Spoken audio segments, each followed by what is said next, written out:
What's up, guys and gals, in case there are some. This time it's time to talk about reviews, review scores and review texts, or in this case spoken words.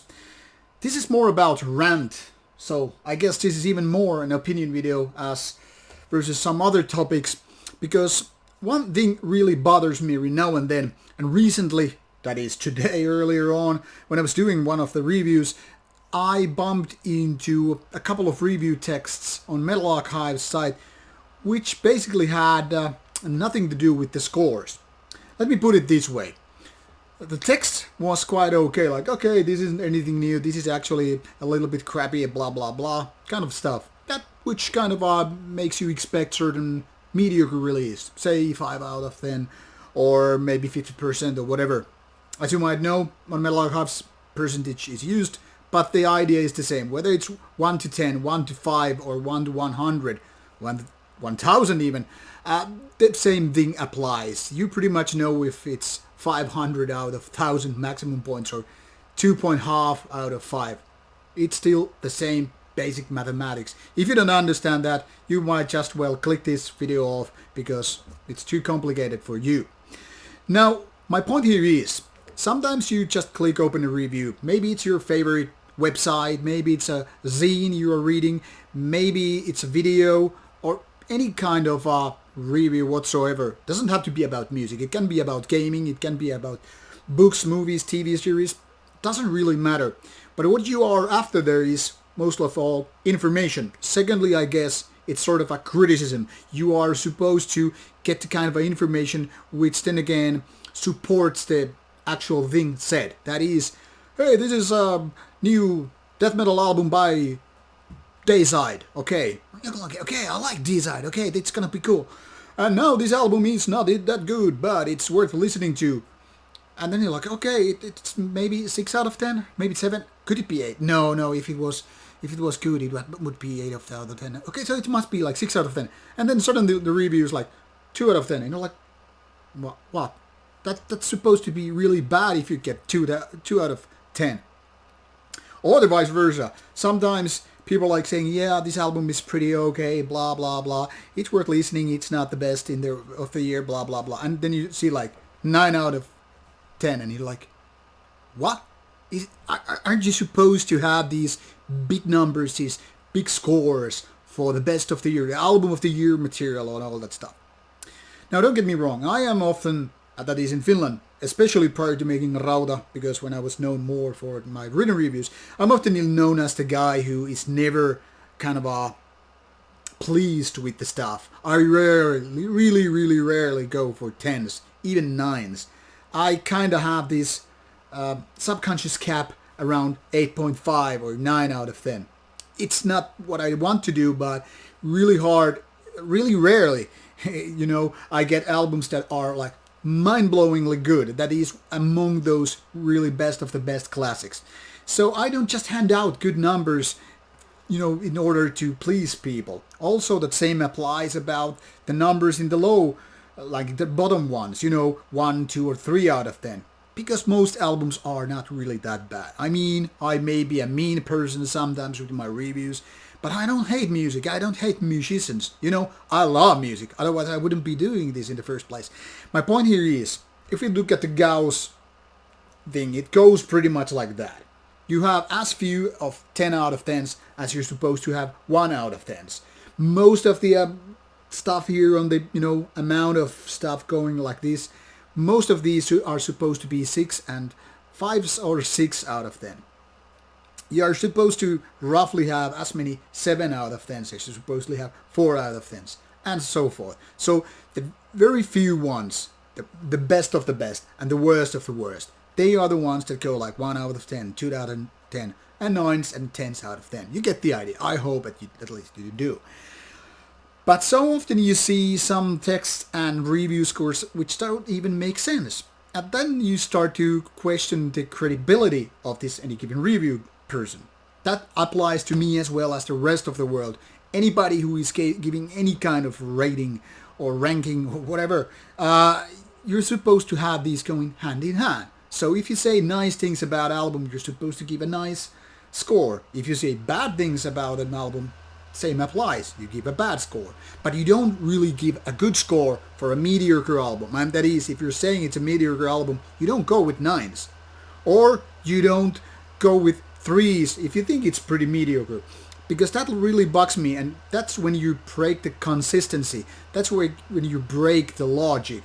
And then when this breaking thing happens, you really start to criticize and question the whole credibility issue. Like, if this person cannot even, stand there with the numbers or ranks or ratings or whatever you want to call them with the text, then how come this review is supposed to make any sense? Now, I get this. This is very much a phenomenon of this age.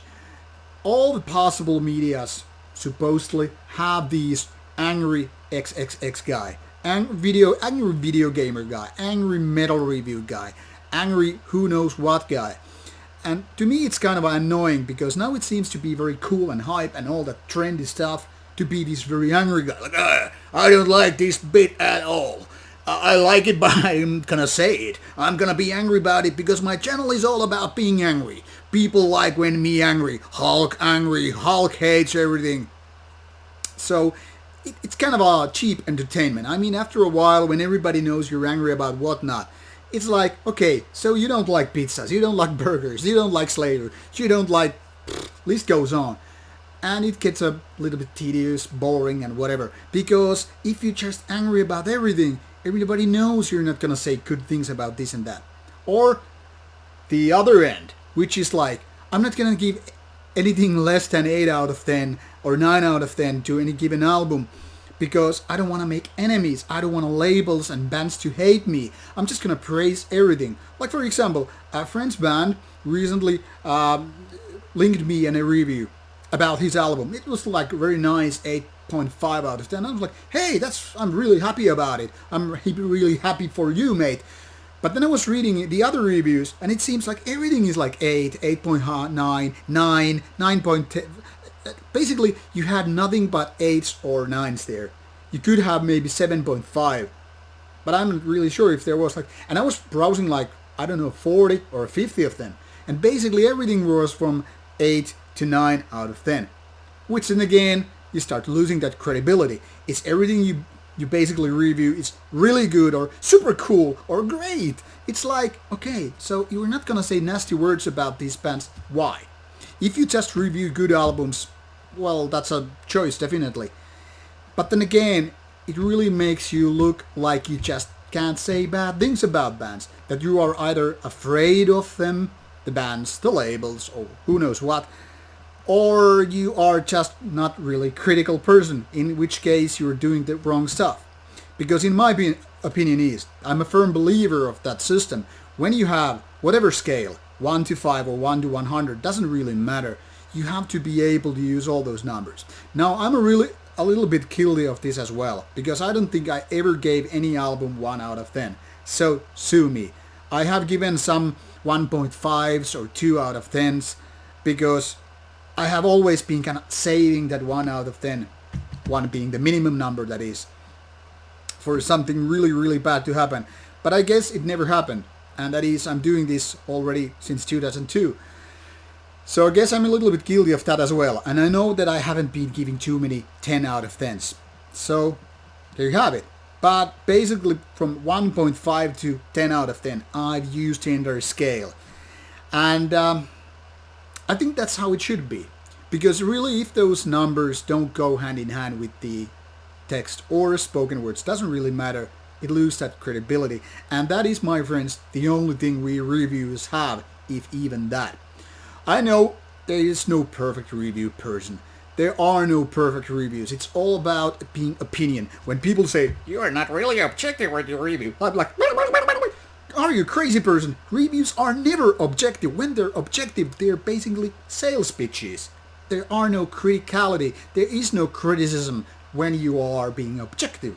When you are subjective, which every experience basically is, that is, whether you are having your kiss with somebody, you are having magnificent or really bad sex, eating a pizza, grabbing a burger, seeing a band on stage, listening to an album, it's a subjective experience, and as such, you are being subjective when you express your opinion. That is opinion, not a fact, about it.